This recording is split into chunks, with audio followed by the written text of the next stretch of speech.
খুবই মজার এবং আনকমনও বলা যায়, আবার কমনও বলা যায়। একটা মজার রেসিপি করে দেখিয়ে দিচ্ছি। তার জন্য আমি এখানে মটরশুঁটি নিয়েছি ফ্রোজেন করা। আমি এই মটরশুঁটিগুলো ফ্রোজেন করে রেখেছিলাম, আর এই মটরশুঁটিগুলো কিন্তু এখন প্রচুর পরিমাণে বাজারে পাওয়া যাচ্ছে, কারণ যেহেতু এখন শীতকাল, সেক্ষেত্রে কিন্তু মটরশুঁটিগুলো বাজারে পাওয়া যাচ্ছে।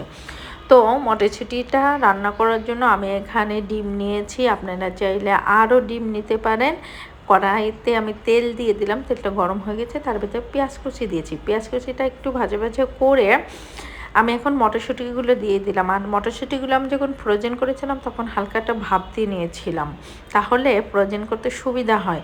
স্বাদ মতো লবণটা দিয়ে দিলাম, পরিমাণ মতো এখানে কাঁচা মরিচটা দিয়ে দিচ্ছি, এখন আদা রসুন জিরে বাটা দিয়ে দিলাম, হলুদ আর ধনিয়ার গুঁড়ো দিয়ে দিলাম। সমস্ত কিছু দিয়ে আমি মটরশুঁটিগুলোকে খুব সুন্দর করে ভেজে নিচ্ছি। ভাজতে ভাজতে সুন্দর মটরশুঁটিটা কাঁচা ঘ্রাণটা চলে যাবে। এখন আমি পরিমাণ মতো পানি দিয়ে দিলাম মটরশুঁটিটা সিদ্ধ হওয়ার জন্য। মটরশুঁটিটা সিদ্ধ হয়ে গেলে আমি এর ভিতর ওই যে আগে থেকে ফ্যাটানো ডিমটা দিয়ে দিলাম। ডিমটা দেওয়ার সাথে কিন্তু আমি নাড়া দিইনি, জাস্ট 2-3 মিনিট পরে আমি ডিমটা নেড়ে দিয়েছিলাম। এখন দিয়ে দিলাম কাঁচামরিচ আর ধনিয়ার পাতা। কাঁচামরিচটা নামানোর আগে কিছু দিলে পরে খুব সুন্দর একটা ফ্লেভার আসে, খেতেও খুব মজা লাগে। আর ধনে পাতাটা দেওয়ার কারণে মটরশুঁটি আর ডিমটা খেতে সেই দারুণ হয়েছিল। তো গরম ভাতের সাথে কিন্তু এই ধরনের রেসিপি একদম জমে যাবে।